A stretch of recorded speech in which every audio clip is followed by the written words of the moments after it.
Hi, this is Phil, and I'm here to tell you all about the Capes and Lunatics Patreon. Get early access to all of our interviews, including the monthly Chichester chats with writer and comic book legend DG Chichester, new episodes of classic Capes and Lunatics shows, including The Quantum Zone, This, That, or the Third, and many, many more specials, all completely uncensored. Access starts for $3 a month, full video when you pledge $5 a month. Check out the link in our show notes or go to patreon.com/capesandlunatics. Hope to see you there.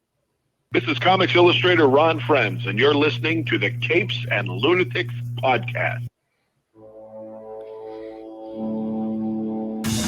Termini! Hello, welcome back, kids. That's right. Terminus is still running amok here on Marvel Tales.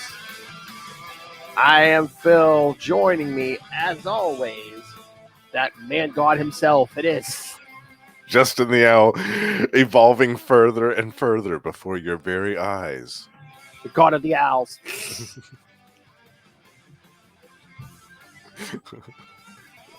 Who? Whom? That's right, kids. So, yes, we're back here to wrap up this whole Terminus Factor. This time we're going to cover Avengers West Coast Annual. What is that, number 5? Yep, Number and Avengers 5, Annual 19. Crazier and crazier. Yeah. Boys that ever. And I believe I read somewhere, did you did you ever see this? I guess they said they changed the name from West Coast Avengers to Avengers West Coast. I think one of the primary reasons is because a lot of most of the comic shops put their books in alphabetical order. Oh. So that way you'd have Avengers and West Coast Avengers next to each other. Yes, and also Avengers Spotlight. Yes. As well. Was going on at the time, which was solo Avengers before that. Yes, so that way they'd have all the Avengers books together. Yeah, all 3 of them all in the same row. That's smart. Yeah, that makes sense. Because even though he wasn't on the book long, I know John Byrne was. I think John Byrne had like both books maybe for a few months, and he was like wanted to basically make it. Oh yeah, it's basically just one team. People can go back and forth and stuff. But again, Byrne wasn't on there for that long. Yeah, he was. I think he was writing both for a few months. Yeah.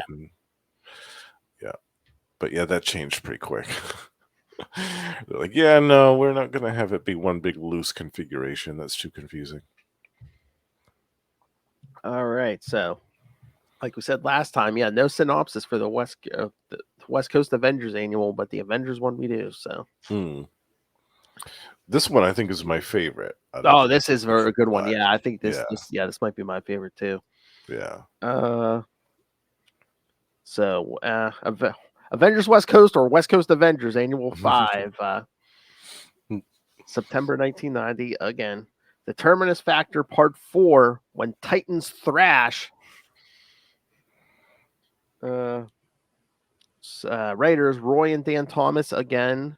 Penciler Jim Fry, inker Keith Williams, colorist Renee Witterstatter, letterer Diana Elbers, and editor Howard Mackey. All right, so this one starts with the West Coast Avengers once again reactivating the original Human Torch. Yeah, after the Scarlet Witch had her most recent nervous breakdown. Yes. She deactivated him using her hex powers, and they finally brought him back, which I loved. I was so happy when John Byrne brought the original Human Torch back and put him in the Avengers. I thought that was such a great idea. It was basically like, he was never the Vision. Yeah, just kidding. I thought it was great. Splash page. Yeah, so good. And James Fry too is one of my favorite artists as well. I love his stuff, and he did a great run for Mark Spector Moon Knight back in the 90s. That was really good. And yeah, anytime that I've seen his artwork, I've always been impressed. Oh yeah, I love his stuff, definitely. And Keith Williams was an inker on Quasar. I know that because a while back, good friend Matt Kona, who used to do the Quantum Zone with me and Will, sent me and Will he got Keith Williams. Oh, nice! So I got issue 22 of Quasar signed by inker Keith Williams. I love it. I was like, I already have that issue. I'm like, I should slab that. And he's like, yeah, you can. He's like, but I guess they don't like count the the signature unless they're there to witness it. Oh. Yeah, I'm like, I guess I could slap it anyway, but I'm just like, that's stupid. I guess it's to prevent counterfeiting and stuff, but yeah, I'm like, how many places can they be at one time? Right. Yeah. They don't have teleportation powers. So yeah, the Avengers reactivate the Human Torch, and then of the torch. How long have I been deactivated this time? Like a couple weeks or whatever. Yeah. Trust us, it wasn't a bunch of decades this time. Yeah. But then they're basically telling him, yeah, the Scarlet Witch is all right now, even though we don't see her here. And then it's talking about Quicksilver, and then Quicksilver runs in and says, just like last issue, this one begins with a phone call. Hercules called from San Francisco. They're basically giving you the quick recap of the Termini, and Machine Man's here still, so he's like, yeah, I want to get the creature who killed Peter Spaulding. Yeah, Iron Man's there. Yeah. I'm like, did Iron Man forget that Iron Man wasn't going to check in with Thor and Hercules? Basically, like, they'll take care of it. Yeah, I got this. The Avengers West Coast will handle this. I know. But he's like, yeah, I'll fill you guys in on the way, and then yeah, that's when the Quicksilver, I guess, is basically telling him, oh yeah, one other thing Hercules said, yeah, there's two Terminuses now fighting each other. And they're 100 feet tall, 150 feet tall.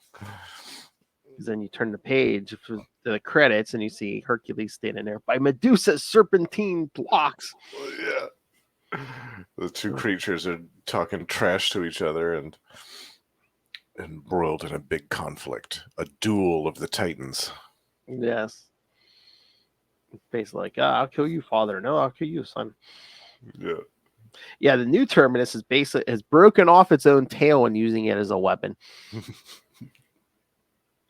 Yeah, I love that. I think a lot of us have known women like that use their tail as a weapon. You know what I'm saying? All right.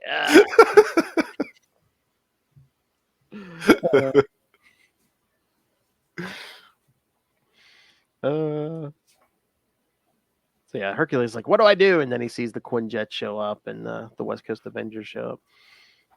And Hank Pym's got a couple of little devices to try out. Oh my god, what's the Wasp wearing? I swear I've seen her in this costume before. That's impossible. Yeah, actually, around this time, she stayed in the same costume for a few weeks. I think it was a record. Yeah. She had that blue and white one for a while. But Hercules is like, oh, thanks for showing up. And yeah, Hank and Janet are like, we're surprised. We figured any menace you and Thor couldn't handle and had to be a Whopper. No, we're wrong. It's two Whoppers. Yeah. But yeah, so Hercules is updating them on Thor and saying he must have made a miscalculation. Terminus returned, but Thor did not. And Terminus said something about incorporating Mjolnir into his very being. That's problematic. Yeah, and Hank's like, well, how could he absorb it, let alone, lift it? True. And that's when Machine Man and Iron Man and Wonder Man and the Human Torch go into position with the lenses that Hank Pym enlarged to large size. Basically trying to creates a big flash, and they're trying to create an optical illusion that lure both Terminuses away from the city. I love it. The Quinjet Hawkeye just thinking he's, basically Hank Pym's barking out orders. He's like, nobody really appointed him or Janet leader. They just kind of took over. Yeah, Hawkeye's got this whole dejected look on his face. He's like, forgotten but not gone. That's me. Oh, Hawkeye. Yeah. Such a fragile ego. They just kind of basically took over. Well, again, too, Hawkeye just basically after U.S. Agent show, basically just takes off, and hangs out with the Great Lakes Avengers for a while. Yes, I wanted to take over while you just ran away, So yeah. I was going to say there are 2 founding Avengers. Basically, this team has 3 founding Avengers. Although people don't know that about Iron Man at the moment, but so I wonder if was that them trying to give cred to this team where it's like, oh yeah, 3 of the original Avengers are on this team. Yeah, probably. Yeah, originally Hank and Janet weren't on the Avengers West Coast. But... Like Hank came in early, but yeah, Janet was out for she was on the other team, and then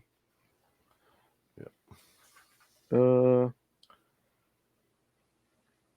the Avengers are trying to trick the Terminuses, and then I guess but they both figure it out, and we see the younger one fire on Human Torch and Wonder Man.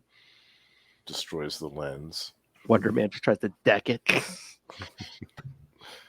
Punch him right in the mouth. Human Torch does this cool thing where he creates like duplicates of himself. Yeah, just made out of fire. Yeah. Yeah, I like that. Because we see the Terminus just shooting one, and he's like, nope. Close but no cigar.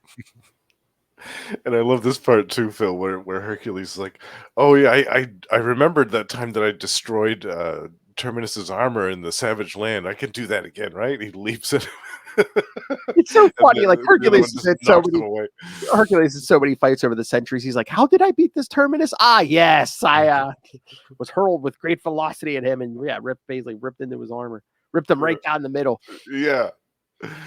Which worked the first time, so he thought he could repeat his success from before, but because he's standing on top of the Quinjet this time. When he gets that start, but he just bounces off the new Terminus. So, but then Lord, so Wonder Man's like, better let me handle this. I may be fighting out of my class, but I'm more in the ballpark than you are, saying the U.S. agent. I love U.S. agent. That must be why they call you Wonder Man. I wonder where in blazes you get off, thinking you can tell U.S. agent what to do. Yeah, as the U.S. agent leaps out of the Quinjet onto the creature's back. Yeah, I love that. And the Torch is like, what does he think he's going to do? And Wonder Man's like, I learned a long time ago, Torch, the U.S. agent may be something of a blowhard, but he's a brave blowhard. Oh, yeah. He's got guts. Yeah. The Wasp flies into the creature's basically under its armor. Yeah, thinking, can she like zap something inside? But it's basically all energy inside. Yeah. Then U.S. agent almost falls off the outside of Terminus and gets caught by Wonder Man. Oops. And of course, the 2 Terminuses are about to fight again, but then Hank's coming at him or is it Hank and Hawkeye are coming out with a Quinjet? Yeah, the other group is trying to deal with the original Terminus and not having any success either. Yeah, but the Quinjet gets shot down, and they're just like, boy, we lose more Quinjets this way. Yeah, small wonder Tony Stark went bust a time or two playing our sugar daddy. That was a great line.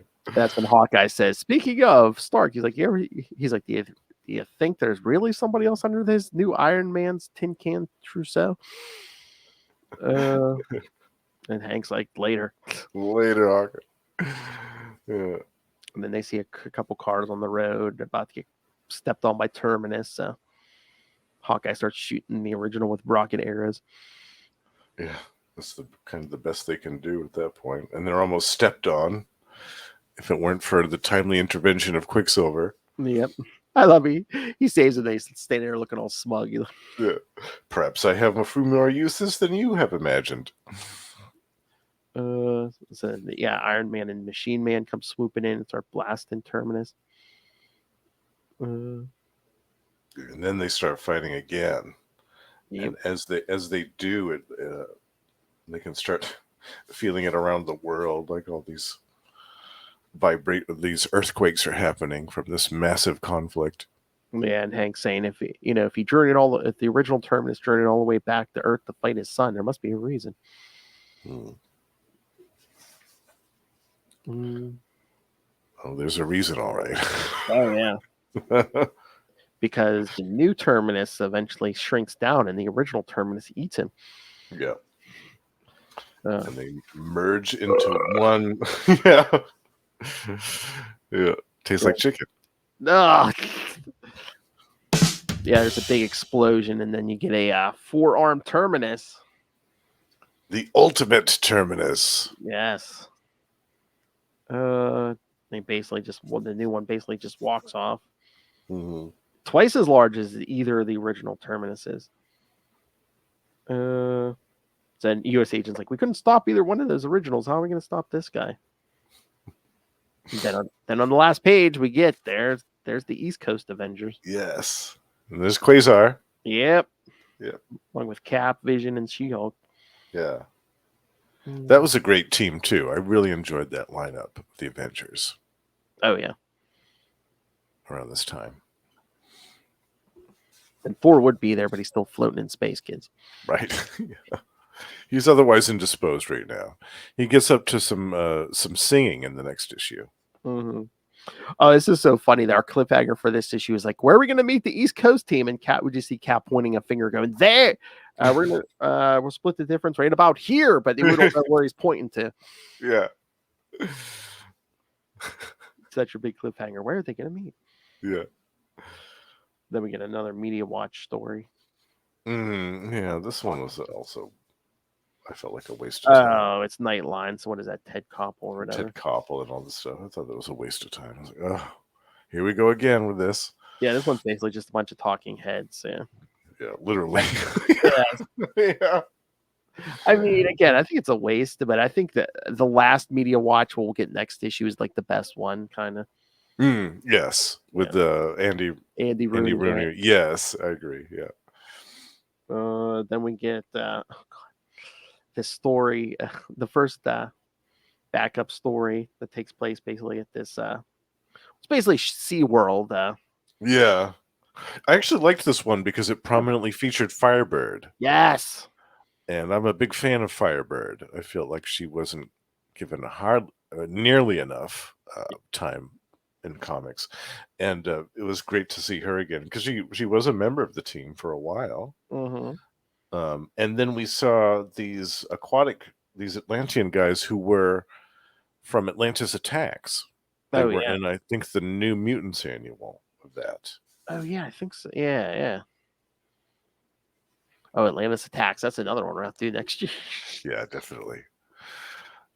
Yeah, we should totally do Atlantis Attacks. Yeah, I just love the name of the story because it's like at this like SeaWorld type place. Tanks for nothing. Tanks for nothing. Yeah. Because the Atlanteans are all mad. All these sea creatures are being basically held in captivity. Which I'm not gonna lie, I was kind of on their side too. Oh yeah, absolutely. They shouldn't be performing tricks for people. Free those animals. But then Flamebird gets reinforcements from Hank, Jan, and Hawkeye. Hank Pym has switched his overalls. Now he's wearing purple. Yeah, dark purple. Yeah. Yes. Yeah. Looks very good on you, Hank. I mean, if Janet had been wearing some purple, man, they'd all be in purple. Yeah. But no, she switched her costume in this one. I love their leaving from the first story. Hawkeye, who's piloting today? And Hank, you fly. I want to go over the shrunken equipment that I carry in my pockets. It'll only take 15 minutes. I love how he just he keeps everything in like the pockets of this. Well, it was the 90s. He was the original pouch man. I guess, yeah. Yeah. Just don't see him. We had pouches for days. Mm-hmm. So the Avengers are fighting these Atlanteans. Hawkeye catches one in with an electro net arrow. Yeah. I like that, yeah. I mean, this could have been like a regular issue, like a fill-in issue. I think so too. Yeah, like a standalone one. Yeah, with a little bit more members of the team maybe involved in the story, other than these three. Yeah, because that's the thing. Like after a certain point, like in the main book, like Flamebird never comes back. It doesn't come back, but get her in the back. Like if you didn't read this annual, you wouldn't know. Hey, there's a new Flamebird story. And leave it to the great Kurt Busiek too to involve her in the Kang Dynasty. Oh yeah. She had a very focal point in that. I was so happy about that. That was another reason I love that story so much. But she has some great moments with Thor in that. Yeah, it's fantastic. I love Firebird. But yeah, I enjoyed this backup story a lot. I thought that the story was good. The art was good. It was good. A good action sequence between the two groups of characters. Mm-hmm. And at the end, they kind of came to a mutual agreement. Yep. Yeah.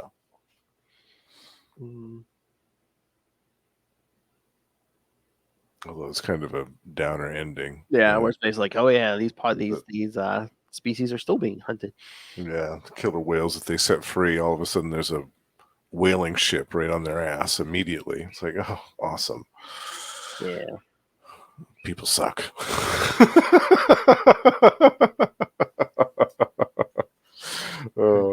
And then the next backup story, yeah, we get U.S. Agent, Hawkeye, Iron Man, and Vision filling in for Wonder Man, because Wonder Man's like, yeah, I need some. Can you guys fill in for me? And then they find out it's a monster truck show.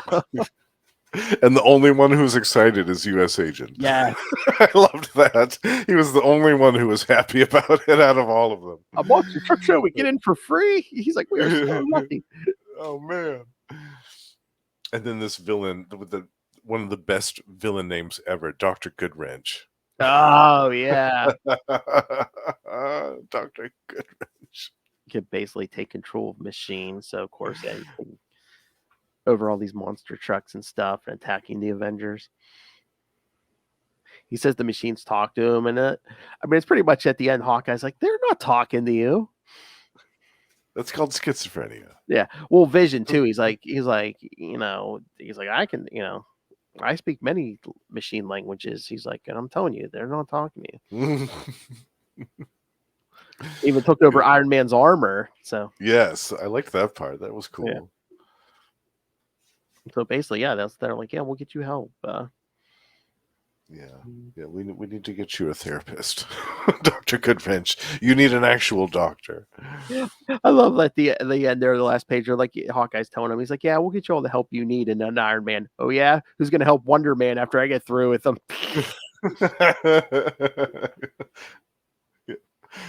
And Dr. Goodwrench is hugging the Vision. Yes. I love it. Oh Lord. Then this next story. Oh Lord. Honey, I Shrunk the Hyperatomic Anti-Proton Cannon. This is great too, because this also had artwork from the great James Fry. Yes. And it was hilarious. This little story is so funny. Where Hank lost this machine, this delicate machine that could destroy the compound. So yeah. And everybody's freaking out. And I'm like, especially U.S. Agent, like, how could you possibly do this? And then like he tells Wonder Man not to move because if he steps on it, he can destroy it. So, or set it off. So Wonder Man's just standing in the middle of the room eating like this giant bowl of like nachos or chips or something. Nachos and chips, yeah. And the little cannon device, of course, is right at the bottom of the bowl of chips that he's been eating. So when he empties it out, he accidentally eats it. Oh yeah, he has like that explosive, like brr. He like burps fire. I love that. Even though it was only like 4 or 5 pages, it was still a great little story. Yeah. And basically Hank telling Wanda to get out of the room. He's like, your hex power might set it off. Exactly. Whatever you do, don't use your hex power in here. As a matter of fact, just leave Wanda, please. Right, just leave. But at one point, they're all like crawling on the floor, except for Wonder Man who's eating his bowl or whatever. Yeah. I mean, this one panel, it doesn't look like Wonder Man staring at Wasp's butt. It's just like... It does, yeah.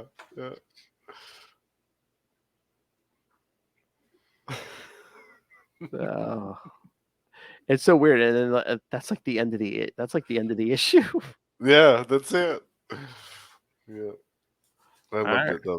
We had some great backups in this one. Oh yeah. All right, we're ready to get through the last part. Here we are, part 5 of 5.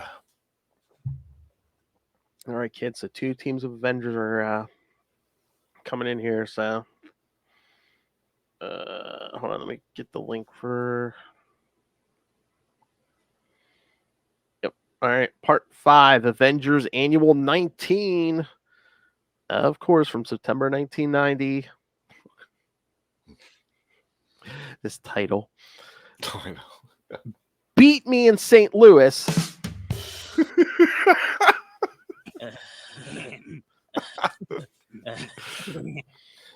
Oh boy. So I wonder where they're gonna meet up. All right.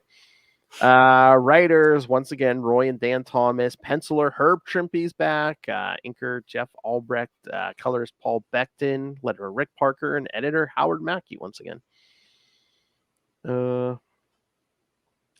Merged with his offspring, the Termini, Terminus is now a 300-foot colossus bent on destroying the Earth, and the Avengers East and West Coast teams join forces with the self-appointed Great Lakes Avengers to combat him, but to no avail. Meanwhile, Thor, his hammer incorporated into the body of the monstrous menace, has been left adrift in space. Reaching a small planetoid, the Thunder God recites Asgardian runes, reactivating the spell which makes Mjolnir always return once it was thrown, and Terminus is pulled off the Earth with several Avengers in tow. The alien giant's lance is also his means of locomotion, so when the heroes wrest it away and hurl it into deep space, Terminus is forced to feed on his own energies to sustain himself and swiftly implodes. Fortunately, Thor's hammer escapes the resulting black hole, enabling the Asgardian Avenger to transport his teammates home. Wow. Yeah. What did you think of this one, Phil? I'm like, I mean, I like it, but it's like if you didn't need the other Avengers to hold off the two Terminuses on Earth, basically Thor could have did this himself. Yeah. Yeah, he could have done his Asgardian rune song at any moment in time. Brought Terminus to space, probably destroyed he broke up that lance again, and then turned him into a black hole. Yeah. So basically, the only we needed the rest of the Avengers for, so more mayhem wasn't wrecked on Earth while Thor was taking his good old time. Just to distract him long enough so that he didn't end up destroying St. Louis and who knows what else. I guess he needed to be standing on solid ground, but it's like he waited a while. He's like, oh, there's like an asteroid I can like kind of hurl myself to. Yeah. It's like, oh yeah, he needed the atmosphere because it for the oxygen. You had to hear the rune song. Yeah. That makes sense. Boy, that was now when I read that sequence where he's singing the song and all that stuff and all the sweat's coming off his face, all I can hear in my head is the Trololo song. Yeah, ho ho ho ho. Yeah. La la la la la. Just like singing it on an asteroid at the top of his lungs, with sweat coming down his face. Make it topical. He's singing, about he is a Barbie girl in a Barbie world. Life in plastic. It's fantastic. Yeah, I didn't like the art in this one. Herb Trimpe is, I love his Hulk stuff, and I loved, he did a comic book called Shogun Warriors with Doug Mensch in the late 70s. It was great. But in this, I did not like it. I think that the inker that he was paired with was not a good fit for this. Some of this artwork is pretty stinky. And again, I wonder if they were rushing him too, because he did pencil at least one of the other he did the Thor one. Yeah, he did the Thor one too. So maybe he was rushed to finish this. But yeah, I remember when I initially bought this in '90, I was really disappointed with the artwork. I was like, "Ooh, yikes!" Because these all were the same month. So yeah, he had to have the two main stories for two of these annuals. Yeah, the same month. So yeah, I just feel bad for Herb Trimpe because like DG Chichester was telling us the one time, it's like they basically pushed him out in the '90s because he couldn't adapt his style to like the McFarlanes and the Jim Lees and stuff. So It's sad too because you can see like his artwork in the stuff right before they booted him out. He Yeah. did a bunch of, I think it was like, remember when they did like the unlimited books, like Yes. Avengers Unlimited and Fantastic Fantastic Four Four. Unlimited? I think he did a bunch of those um, right before they kicked him out of Marvel. But you can see that he was trying to Yeah. do his thing. But yeah, it's sad. Yeah, the way that they treated him was really unfair. Yeah, but this issue was not his best, and you're probably right. They probably rushed him to finish both of the annuals really quick, and unfortunately, the inker on this one, Jeff Albrecht, just wasn't a good fit for his art style. I don't think. Mm-hmm. But I liked the script a lot, and the story was perfectly fine. It was nice to see the Great Lakes Avengers doing something, I guess.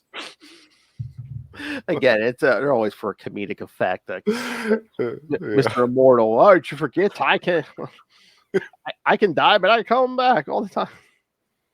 Yeah, I love that part where he peeks in at Terminus's face. He's like, "Hi, peekaboo," and Terminus like splats him like he's a bug on his forehead. And Mockingbird says, "I think I'm going to be sick." I mean, I know he always comes back, but you'd still think that would hurt, you know? Yeah, definitely. Hold on, I'm just opening the issue here. But yeah, like that full page where they say Avengers attack and they're all like just that artwork is not doing it for me. I can't. Yeah, and again, it's not even like it's that bad, but it's like so different than all the other annuals. I think Herb Trimpe here, his art here even looks different than the Thor annual. So yeah, I'm thinking it was his own artwork in the Thor annual is better than this by miles ahead. Yeah. But like I said, the story was fine. And, like you said, it's kind of weird that Thor could have done this at any time, like done this as Guardian Rune Song and gotten Mjolnir back. But again, he needed to find an atmosphere. So, yeah. Oh, and it had to be a 5-part story. Exactly. Yeah. Had to do all the Avengers annual. Yeah. Oh, yeah, they even mentioned Monica Rambeau shows up for this too. Yes, I was happy to see Monica actually in this. Yeah. I mean, you got some heavy hit. You got her, got Quasar, you got Cersei on Earth. Yeah, Cersei's here. Yeah. Yeah, this art's not too bad. I mean, that Mockingbird's still looking good. Yes. Yeah. She still looks good. Thor still looks good. Yeah. Iron Man still looks good. It's just some of the panels. I think also with the big Terminus. Yeah. The big Terminus with the forearms and stuff just kind of looks weird to me. Yeah. It's so funny in the 90s because it depended on the artist because some of them did this and some don't. In Cersei's costume, some of them put like the fur lining, the fur, yes, around the edges, and some don't. Sometimes, yeah, it's just it depended who was doing it. Yeah, some was the fur, and some was just the kind of the fabric of the costume. It was so funny, and sometimes it was colored white, and sometimes it was green. Depended who the colorist was too. Yeah, or sometimes they just had a stripe along that area instead of the fur lining. Yeah, and this was before they changed Quasar's costume. Yes. So he had the original costume. Yeah, so this was somewhere in the first 16 issues, kids. Yeah, or 16 or 17. Yeah. I mean, after it was retroactively changed through history, yes. So he can beat the presence, yes.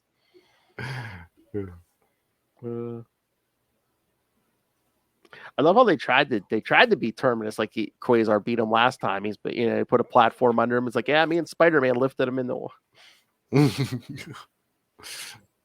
Spider-Man, yeah. I know. I love how he had to explain that. He's like, oh yeah, it was like that week he had cosmic powers. Remember? Yeah.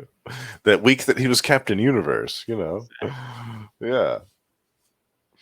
That is the funniest issue where he's like, oh, I'm detecting an alien presence. And he goes looking for it. He's like, Spider-Man. Spider-Man, you're not an alien, are you?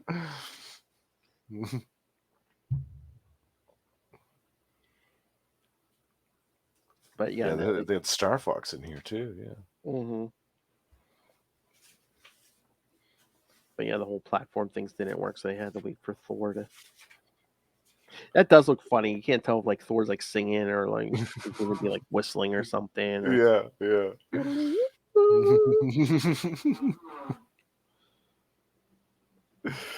He could be yodeling for all we know. Yeah. So that's right, kids. Supposedly Terminus is destroyed again. Destroyed, supposedly, but of course, he does return. Spoiler alert. Yeah. I can't remember what his next appearance was after this. I know that in Captain America, he went to the Savage Land, and they ended up fighting the armor was being used again. And that was a few years after this. But I don't remember when we next see the real Terminus again. Let me see if I can find come on, give me a Terminus link. No, not Termini. Yeah, because he comes back, he's not that Ultra Terminus, right? I don't. No, I think he's just yeah. Let's see here. He ate his baby.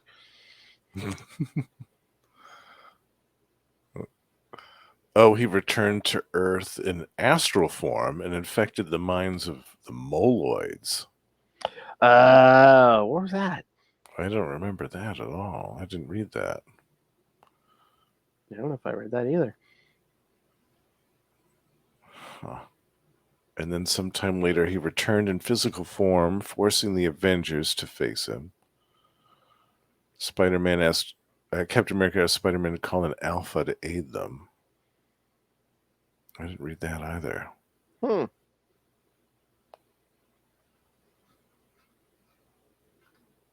wondering how many years that was. Wait, Terminus. Yeah, it's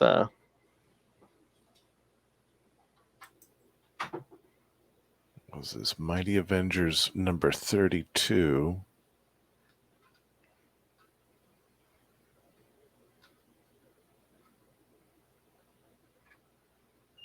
This might be more than the last couple of years, maybe. That was from 2009. It says. No.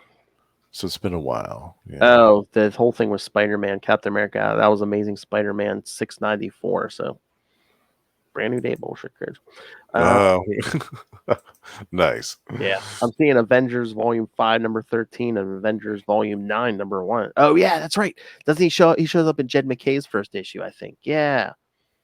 Oh. Yeah, that's his most current appearance. Yeah, he shows up in Avengers 1 by Jed McKay. I've still got to get that. Yeah. Yeah, get that. It's still early because I think there's only like 2 issues on so far. So. Nice. Yeah, I can get that. Well, that's cool. I'm glad that he's come back in a big way. That's exciting. Yeah. I mean, they basically don't explain where he's been. It's basically like, oh, he's back. We got to fight him. He emerged from the black hole and he's hungry. Ain't that the way?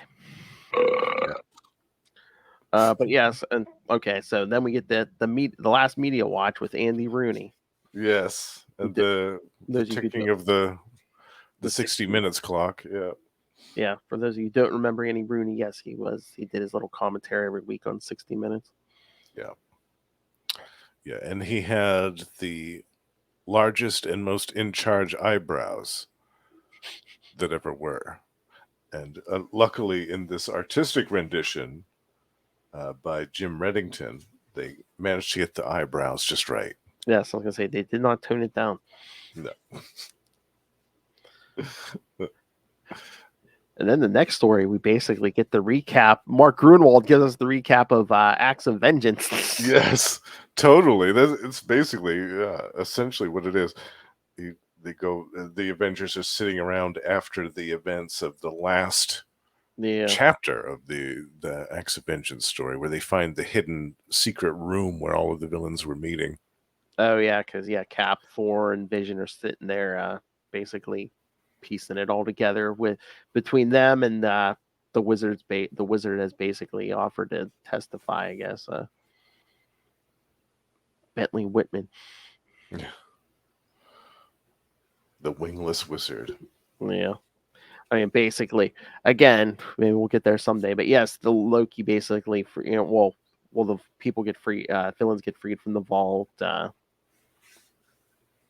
thanks to the wizard, and then They sink Hydro Base. well, first Iron Man and Hawkeye show up at the vault to quell that. But then Loki starts contacting the Kingpin, Doctor Doom, Mandarin, Magneto, and the Red Skull. Assembling his cadre of grade A villains. Yes. But yes, Doom sends some robots to sink Avengers Island, where there's only Quasar and the support crew there. And then, basically, a bunch of the robots the Avengers had in storage basically walked out.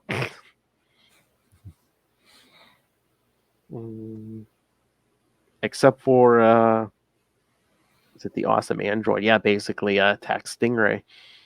Oh, yeah, Stingray. Who was cleaning up the whole aftermath of the island after Quasar left. Yeah, that was the Avengers Spotlight issue. Oh, yeah. I don't know if I even read that one. That's a good one. There's so much stuff. And then Cap and Thor went to Fantastic Four's Four Freedoms Plaza to see if they could stay with them, like the Fantastic Four stayed with the Avengers when the Baxter building was destroyed. I remember that. That was in a Fantastic Four issue.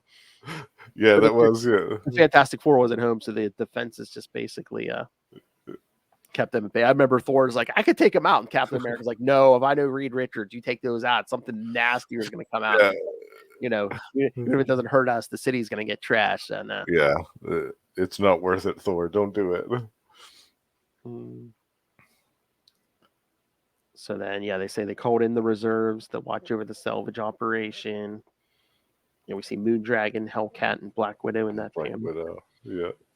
That's when they decided to open up the whole sub-basement where Avengers Mansion used to be. And Namor gets taken over by the Controller. Oh, yeah. Yeah. My favorite biscuit. After that issue, I was like, hey, Controller, you got any more of this Control Disc lying around? Oh, my. But basically, of course, the Inner Circle villains never agreed on nothing. Naturally. Yeah. But then, we see the Controller sent Namor to attack Captain America. Thor had to battle the Juggernaut.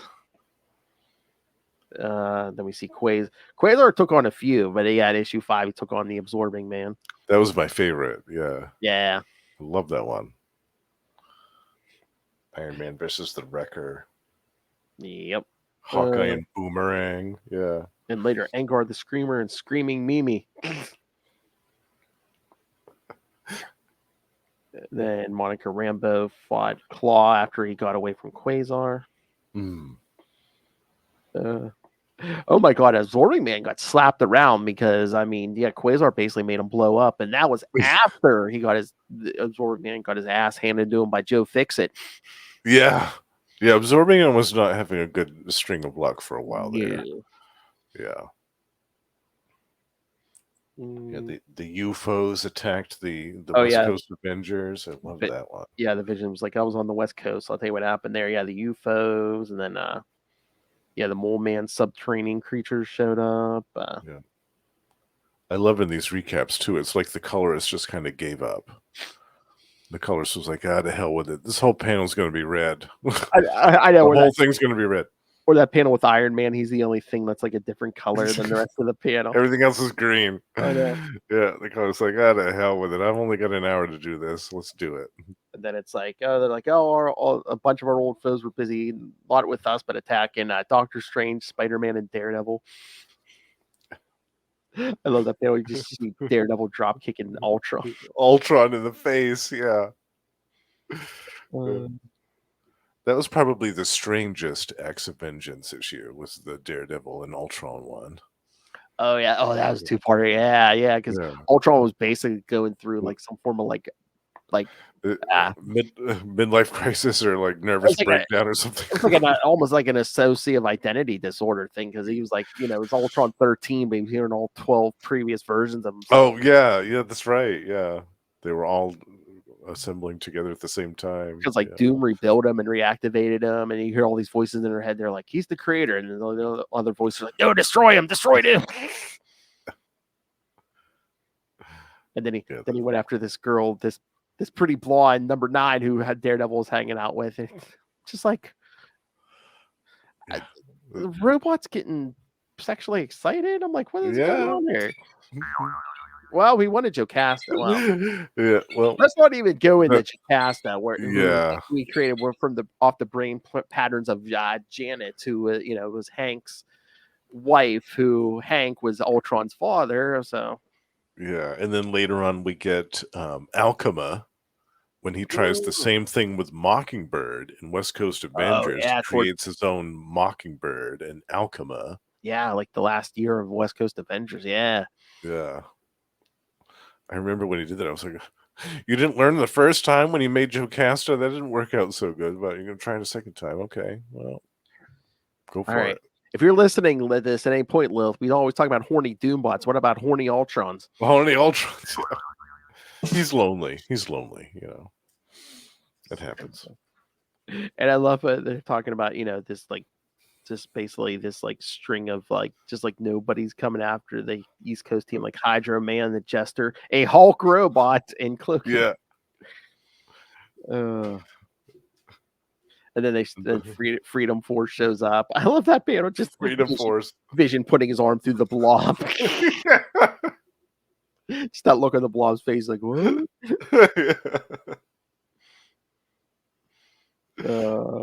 And then Cap got to the controller himself in order to free Submariner. Yeah. And then Wasp and Wonder Man went to Washington, hold a press conference, because there was the bill that they wanted to register every superhuman. That's when Gargantua showed up. Oh, good old Gargantua. With most of the West Coast contingent helping out back east, I guess Cap said, I assigned Quasar, Moondragon, Hercules, She-Hulk, and Firebird to patrol the rest of the nation. So again, if we didn't see them through the rest of the crossover, that's where I guess they were supposedly at. And subdue whatever vault escapees and other perpetrators. I'm still waiting to hear what their final tally was. Yeah, I was happy they involved Moondragon in that too, because she didn't have nearly enough time with the Avengers either. Oh, yeah. Oh, and then it's like, oh, yeah, Spider-Man took care of Magneto himself. Really? Well, since when? Oh, that was oh my god, that's so funny because like he's obviously cosmic powers all of a sudden. Magneto's like, could he be a mutant? Let me check. They just starts giving him all these random powers, flight. He's blasting him with blasting him. Yeah. Magneto's like, his powers are too varied. He's not a mutant. I'm out of here. Yeah, his strength is like so much more than it was before. The funniest is like the very first acts of vengeance for Spider-Man was amazing. 326 before he got the cosmic powers. He doesn't get them till the second issue. Oh yeah. And Graviton just basically like beats his ass. But then at the last issue, right before he loses his powers, Graviton comes back and Spider-Man basically just like slams him into the ground. He's like, what happened? Yeah, I love that. Yeah, Graviton wiped the floor with him the first time. Oh, yeah. But he lifted the Daily Bugle building and everything. Yeah. Yeah. You could tell Axe Avengers was popular because even like months after the fact, they had like a lot of those guys who attacked Spider-Man when he had the powers come back and were like, they wanted a rematch. Team up. Yeah. Yeah. And then the Mandarin. Yeah, they're showing the final fight. Yeah, they are fighting the Mandarin, and then hey, Doom was a robot. Who would have guessed? Imagine that. But they're like, he must have switched it with a robot at some point. They're like, Loki probably would have known in the beginning there if that was a robot or not. Yeah. And I guess that they don't mention what happens to the Red Skull because none of them were around. But I mean, eventually Magneto drops him in that pit. Right. Yeah. But yeah, basically the Wizard was complaining to Loki. Well, they didn't know. It was like, oh, it's this mystery guy in a suit and tie, but yeah, it turns out to be Loki. Turns out it's Loki. I love how like he's fighting the Red Skull, the Mandarin, the Wizard, and the Kingpin's just like slinking out the He door. just leaves. He's like, yeah, I'm out of here. See you later, guys. But yeah, the Avengers show up for the final fight with Loki. And again, the colors said, to hell with it. Yeah. Well, we're going to make this whole panel orange. All of it's orange. But yeah, the rest of the villains were trying to get away. It's weird. They're saying the Red Skull was trying to get away, but wouldn't Magneto have grabbed him by that point? I think I think he was already in the pit at this point. Oh, he is, because when Vision stops him, it's a Red Skull robot. So.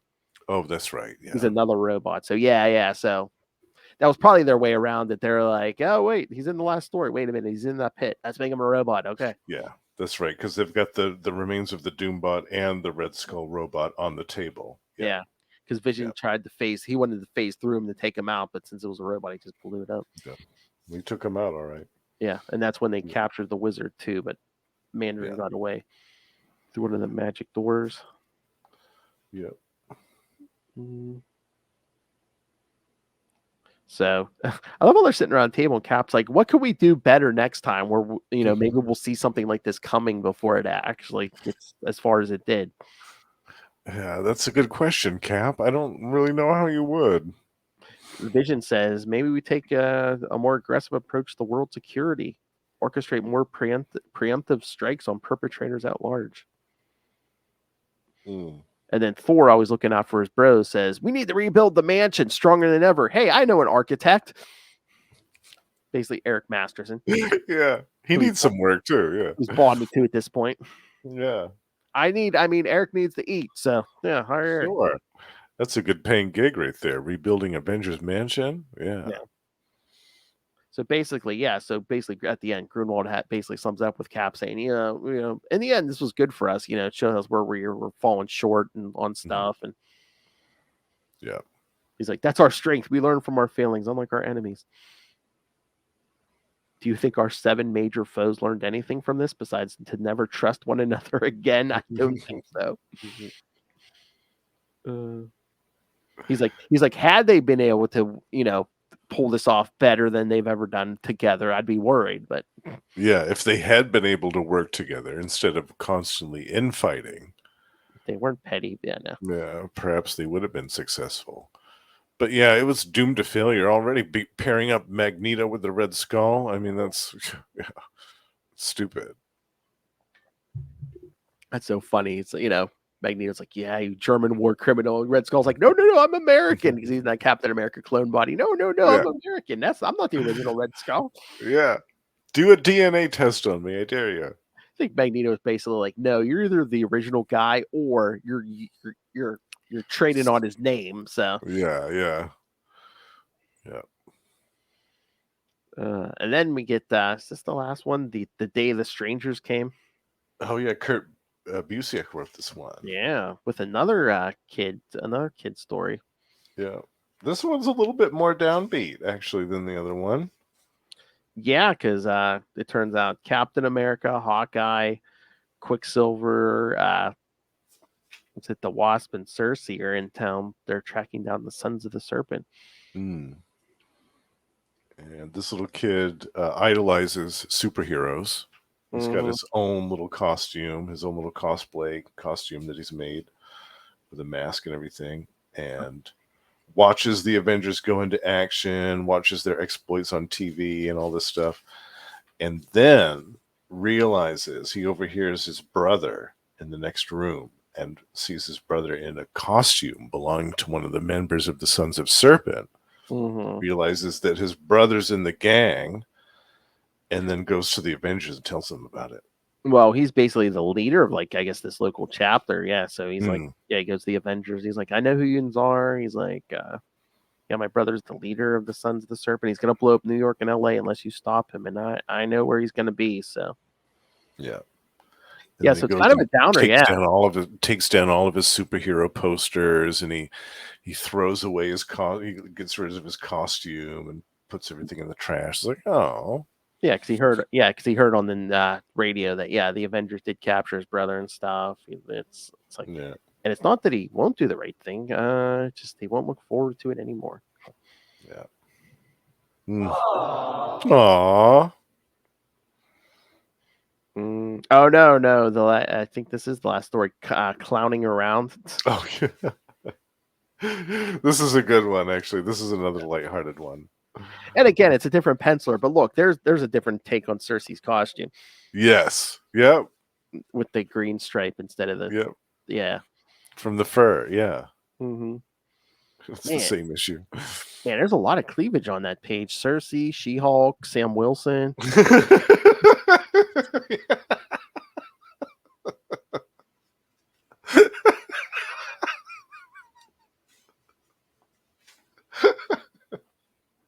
Something for everyone, I guess. Yeah. Absolutely. There's a lot of eye candy to enjoy there. I love the foreman of the crew. He got the sweat stains on his shirt. Yeah. But yeah, basically some D-listers are basically just trying to attack the construction site, but the construction workers are trying to get to them before the Avengers see them, because they're like, oh, the Avengers are going to mess up everything if they start fighting these guys. So like, they tackle Plant Man. One guy hits him with a wrench. Stilt Man. Water Wizard. Yeah. Stilt Man. Who basically just like trips over himself. Oh no! They tie his legs up. Yeah, they pull some ropes around his legs. I love how they're like, oh no, Falcon's bird saw him. They're like, Red Wing's gonna tell him. Stilt Man's here. Then the Wrecker shows up, and they're like, they're trying to stop him. All the construction workers are piling on him, and then they basically just like dump a bunch of junk on him from the crate. And the Avengers are basically just like, those guys need to quit clowning around. Hey, whose crowbar is this? Didn't you yips hear what Cap said about safety? It's the Wrecker's crowbar just laying on the ground. I don't know. Did you like that story? It was kind of ridiculous, but it was kind of ridiculous. I thought it was fun though. Like after the kind of the downbeat, sad one with the little kid, it was a nice way to kind of counterbalance that with a little bit of humor at the end.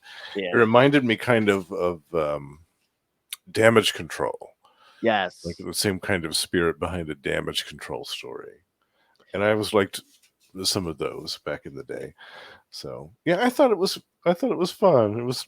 If it had been a little bit longer, I thought that the joke would have gone on a little bit too much, but I felt like it was just the right length. Well, they had a couple backups, so they probably were limited to page count and stuff, and at least we kind of end on a laugh instead of like you said, that downer of the one with the kid.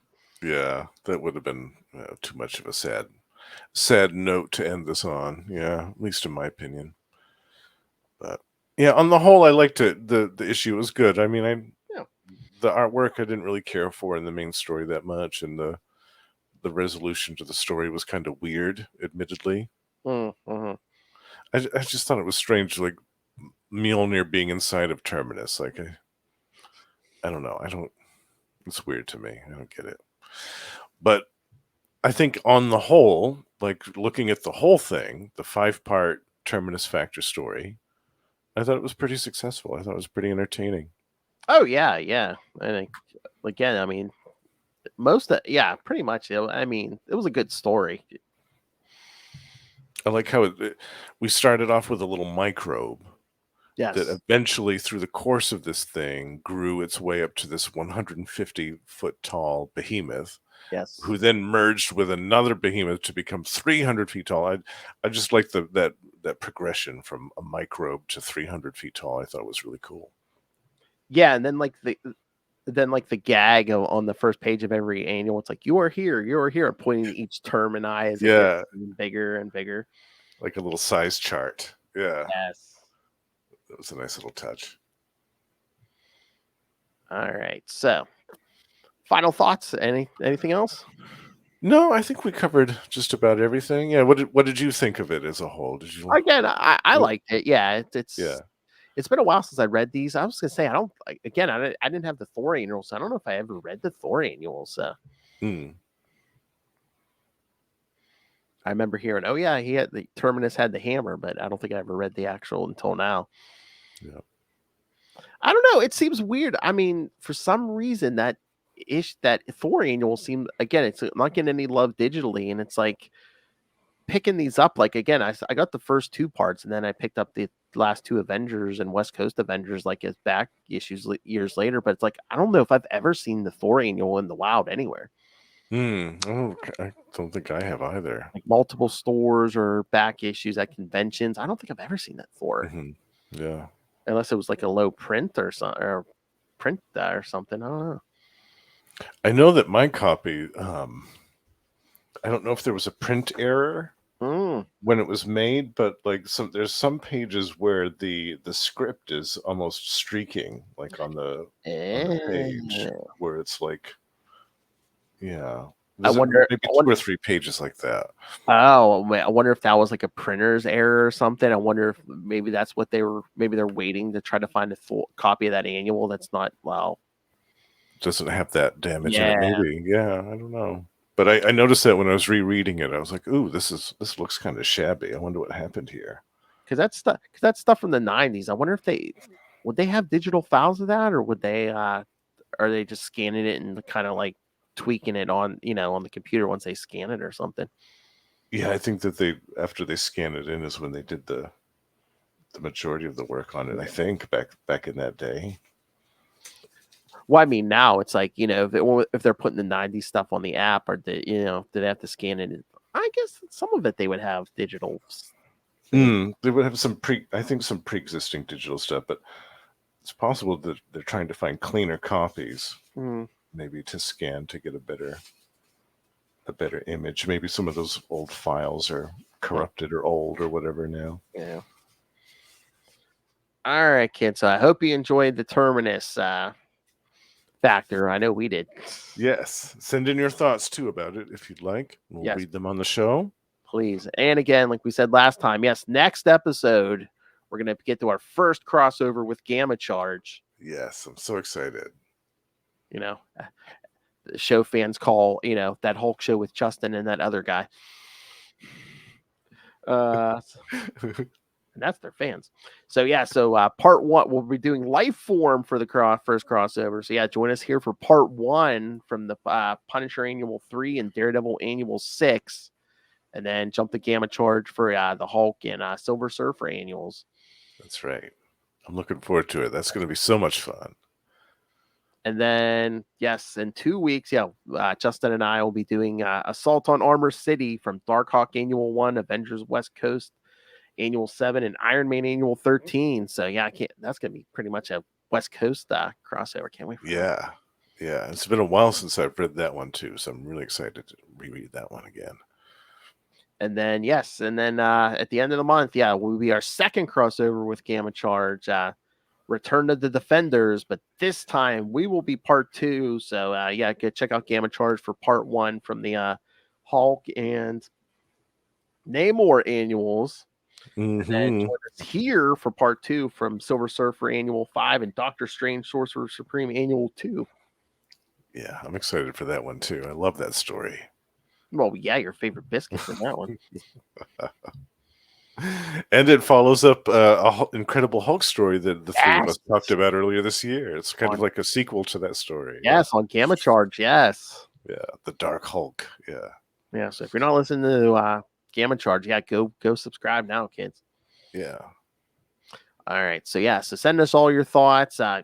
Hell, send us your feedback for those crossovers, man. There's plenty of room to read the feedback. So, send us your thoughts. Email us CapesandLunatics@gmail.com or call the voicemail 614-382-2737. That's 614-38-CAPES.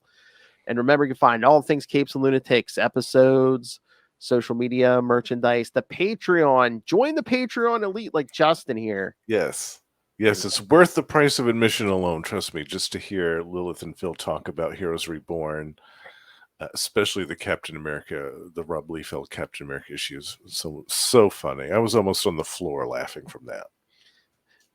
Yes. Speaking of drunken rampages, yes, Love Hellfire. Yes, we're reviewing Heroes Reborn, and yes, the August episode will be the Iron Man Heroes Reborn. So, but nothing's going to top that Captain America. Yeah, that's gold. Yeah. So so find everything all in one place. That's tubespace.io/CapesandLunatics Podcast Network. That's tubespace.io/CapesandLunatics Podcast Network. It's down there in the show notes. All right. And Justin, multiplying like Termini, his shows are. Yes, he's here on Marvel Tales every week. In September, he'll be every 2 weeks. He's on We Are the Night, the Batman podcast on the Capes and Lunatics Sidekicks, and the upcoming Electric Mullet, the Superman podcast, where Yes. I and Tyler Patrick will be reviewing all things Superman in order from John Byrne's Man of Steel. So that will be episode 1, and then we will go in order from there. Yeah, I'm super excited for that one too. I can't wait to start that one. Oh yeah. Will keeps telling me, he's like, that's the perfect name for a Superman podcast. I know. It really is. At first I thought you were joking, but then I was like, no, that's perfect. I kind of was, but I was like, wait a minute. Yeah. Ask Lilith if certain ideas get stuck in my head. I mean, they get bounced around in there for weeks or months. I'm like, man, I don't make that happen. I've been reading back issues. I didn't forget, but it reminded me how much I love like that era of Superman. Me too. Like the late 80s and the 90s. Yeah. Yeah, that was late 80s was when I started reading Superman. Like right after Crisis. Yes. And yeah, I was hooked. I was hooked right away. I loved it. I mean, so check out Electric Mullet. Yeah, triangle numbers. Yeah. Yeah. So many triangle numbers. I love it. It told you exactly. You didn't have to flip through an issue to figure out where it took place and chronological order. It's just like, nope, 1990, 1, 2, 3. There you go.